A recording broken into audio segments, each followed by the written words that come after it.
والصلاة والسلام على سيد المرسلين أما بعد فقد قال الله تعالى في القرآن الكريم أعوذ بالله من الشيطان الرجيم بسم الله الرحمن الرحيم لله ملك السماوات والأرض يخلق ما يشاء يهب لمن يشاء إناثا ويهب لمن يشاء الذكور أو يزوجهم ذكرانا وإناثا ويجعل من يشاء عقيما إنه عليم قدير. அல்லாஹுக்கு மிக பிரியமான இடமாகிய பள்ளிவாயலில் நேர காலத்தோடு வந்து அமர்ந்திருக்கும் எனதருமை இஸ்லாமிய சகோதரர்களே, எங்களை படைத்த இறைவனை அனுதினமும் பயந்து வாழ்ந்து நடக்கும்படி முதலாவதாக எனக்கும் அப்பால் உங்களுக்கு நான் வசியத்தும் நசியத்தும் செய்து கொள்கிறேன். அல்லாஹ் சுப்ஹானஹு வ தஆலா மனிதர்களை ஆண் இனம் என்றும் பெண் இனம் என்றும் படைத்து வைத்திருக்கிறான். அதிலும் விசேஷமாக பெண்களுடைய விடயத்தில் அல்லாஹ் சுப்ஹானஹு வ தஆலா குர்ஆனுடைய அதிகமான இடங்களில் வரும் பொழுது அவர்களை அழகிய முறையில் பராமரித்துக் கொள்ளுங்கள், அவர்களோடு அழகிய முறையில் நடந்து கொள்ளுங்கள் என்று அல்லாஹ் சுப்ஹானஹு வ தஆலா கூறியிருப்பதையும் கண்மணி நாயகம் ஸல்லல்லாஹு அலைஹி வஸல்லம் அவர்கள் ஹதீஸில் கூறியிருப்பதை நாங்கள் காண முடியும். அல்லாஹு தஆலா மூசா அலைஹிஸ்ஸலாம் அவருடைய தாயை பற்றி சொல்லும் பொழுது, ஏ தாயே, உங்களுக்கு பயமாக இருந்தால், மூசா அலைஹிஸ்ஸலாம் அவர்களை வைத்துக் கொள்வதற்கு உங்களுக்கு பயமாக இருந்தால் நீங்கள் அவரை பொட்டியில் வைத்து கடலில் விட்டு விடுங்கள். லா தஹாஃபி வலா தஹ்ஸனி, நீங்கள் பயப்படவும் வேண்டாம் கவலைப்படவும் வேண்டாம். கவலைப்பட வேண்டாம் என்கிற செய்தியை அல்லாஹ் சுப்ஹானஹு வ தஆலா குர்ஆனிலே குறிப்பிட்டிருக்கிறார். அதே போன்று மரியம் அலைஹிஸ்ஸலாம் அவர்கள் கருவுற்றிருந்த பொழுது, ஈசா அலைஹிஸ்ஸலாம் அவர்களை கருவுற்றிருந்த பொழுது, அந்த பிள்ளையை பெற்றெடுத்து விட்டால் எனது நிலைமை என்னவாகுமோ, ஏன் தகப்பன் இல்லை, அல்லாஹ் சுப்ஹானஹு வ தஆலா அதனை ஒரு முஅஜிஸாவாக ஆக்கி வைத்தான். இந்த விடயத்திலே ஈசா அலைஹிஸ்ஸலாம் அவருடைய தாயாகிய மரியம் அலைஹிஸ்ஸலாம் அவர்களை பார்த்து அல்லாஹ் என்ன சொல்கிறான்? லா தஹ்ஸனி, நீங்கள் கவலைப்பட வேண்டாம், உங்களுடைய விடயத்தில் நான் பொறுப்படுத்திக் கொள்கிறேன் என்று அல்லாஹ் இங்கு இந்த ரெண்டு பெண்களுடைய விடயத்திலையும் நீங்கள் கவலைப்பட வேண்டாம் என்கிற செய்தியை கூறியிருக்கிறார். இன்னும் அதே போன்று கண்ணியத்துக்குரிய மேலானவர்களே, நபி ஸல்லல்லாஹு அலைஹி வஸல்லம் அவர்கள் மனைவிமார்களுடைய விடயத்தில் கூறும் பொழுது, மனைவிமார்களை பற்றி கூறும் பொழுது, இஸ்தௌசு பின் நிசாஇ ஹைரா, நீங்கள் பெண்களுடைய விடயத்தில் நல்ல முறையில் நடந்து கொள்ளுங்கள், உங்களுடைய மனைவிமார்களோடு அழகிய முறையில் நடந்து கொள்ளுங்கள். அவர்களில் ஏதாவது ஒரு பிழையை நீங்கள் கண்டால் நீங்கள் தீவிரப்பட வேண்டாம், அவசரப்பட வேண்டாம். நளினமான முறையில், அழகான முறையில், ரோஷப்படாத விதத்தில், கவலைப்படாத விதத்தில் அவர்களை நீங்கள் வலியுறுத்துங்கள், அவர்களுக்குரிய அந்த பிழையை சுட்டிக்காட்டுங்கள்.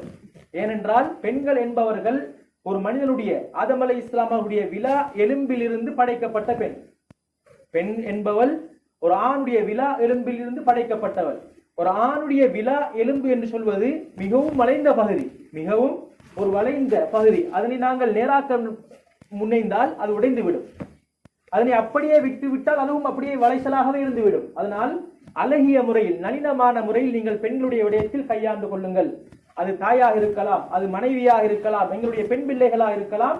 அவர்களுடைய மனது நோகாதபடிக்கு நாங்கள் நடந்து கொள்ள வேண்டும்.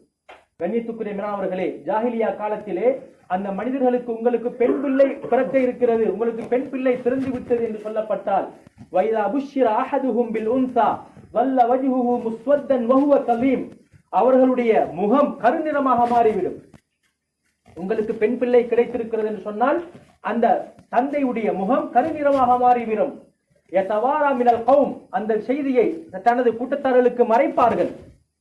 மின் சூஇ மா புஷ்ஷிர பிஹி, எனக்கு வந்த செய்தி மிக மோசமான செய்தி, இது துச்செய்தி, நல்ல செய்தி இல்லை என்று அதன் காரணமாக தனது கூட்டத்தாருக்கு விளங்காமல் மறைப்பார்கள்.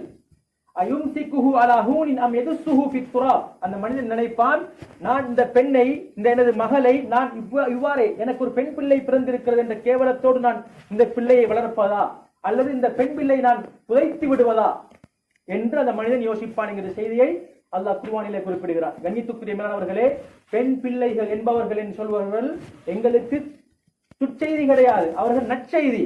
ஏன் நபி ஸல்லல்லாஹு அலைஹி வஸல்லம் அவர்கள் கூறினார்கள் ஹதீஸிலே, எந்த ஒரு மனிதனுக்கு 3 பெண் பிள்ளைகள் இருந்து அந்த 3 பெண் பிள்ளைகளையும் அழகான முறைக்கு வளர்த்தெடுத்து அவர்களுக்கு அழகிய பண்பை சொல்லிக் கொடுத்து அவர்கள் பருவ வயது அடையும் வரையும் அழகான முறையில் பராமரித்து நல்ல முறையில் திருமணம் முடித்து வைத்தால் நானும் அவரும் சொர்க்கத்தில் இவ்வாறு இருப்போம் என்று நபி ஸல்லல்லாஹு அலைஹி வஸல்லம் அவர்கள் சுட்டிக்காட்டினார்கள். கண்ணியத்துக்குரிய மேலானவர்களே, எனவே பெண் பிள்ளைகள் என்பவர்கள் முக்கியமானவர்கள். அந்த நேரத்தில் ஒரு சஹாபி கேட்டார், எனக்கு 2 பெண் பிள்ளைகள் இருக்கிறார்கள், அந்த நற்செய்தி எனக்கும் கிடைக்குமா?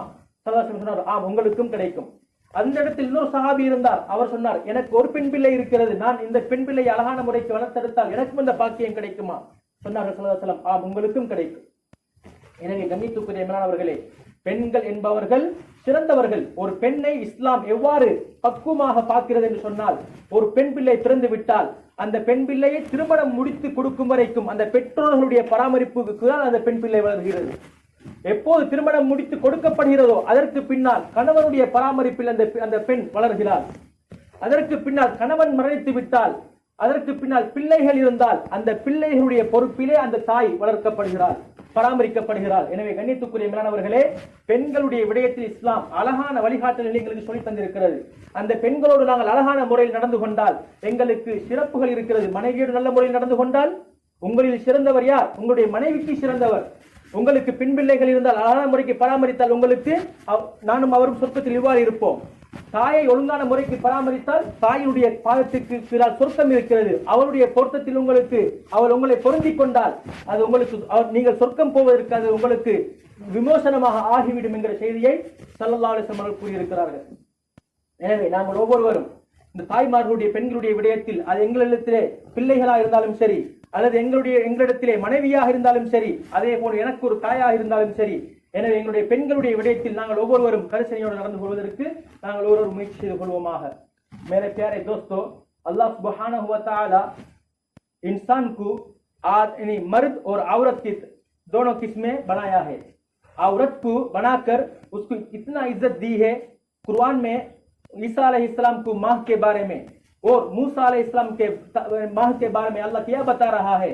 ला तहज़नी, आप गम हुज़न न करो, आप हुज़न में नहीं रहो, आप खुश रहो. इस तरह अल्लाह ने बताया, क्योंकि जो औरत का हुज़न बहुत अमीक होता है, बहुत गहराई होता है, इसलिए हम उनके साथ बहुत अच्छे हुस्न अखलाक के साथ, नरम के साथ उनके साथ मुआमला करना है. नबी अकरम सल्लल्लाहु अलैहि वसल्लम ने फरमाया, उस्तौसु बिन निसाई खैरा, आपके बीवियों के साथ आप नरम के साथ मुआमला करो. जो बंदा, क्योंकि जो औरत इंसान के यानी पसली से बनाया हुआ है, पसली बहुत टेढ़ा होता है, हम उसको ठीक करने के लिए हम जल्दी से करेंगे फिर वो टूट जाएगा, और इसी तरह हम वैसे रहेंगे फिर वो टेढ़े ही रहेगा. इसलिए नरम के साथ उनके नरम अल्फाजों के साथ उनको ठीक करना है. और इस तरह अल्लाह सुब्हानहु व तआला एक औरत को वैसे नहीं छोड़ा है.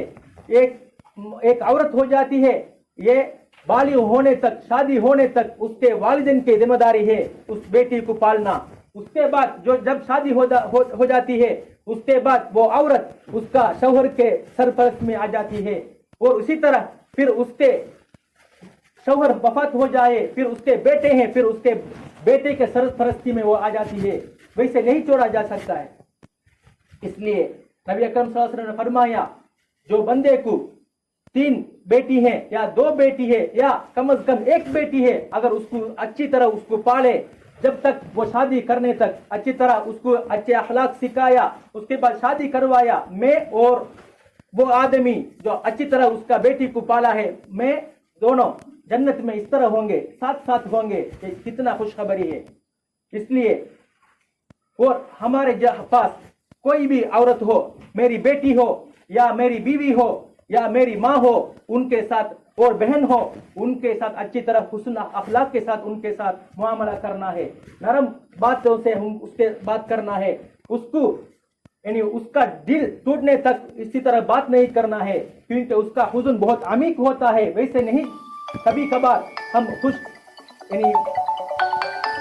कभी कभार इस तरह भी हम सुनते हैं, जो फांसी अपने आप को कत्ल कर देता है. क्यों? हुज़न के वजह से मेरे वालिद मेरे साथ इस तरह बात की, उसका दिल नहीं बर्दाश्त कर सकता है, मेरे शौहर इस तरह मुझे बात की, इसलिए वो क्या करता है, अपने आप को कत्ल कर देती है.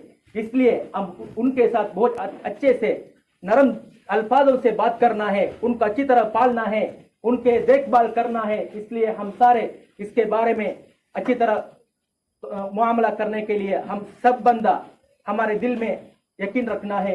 अल्लाह उसके लिए तौफीक अता फरमा.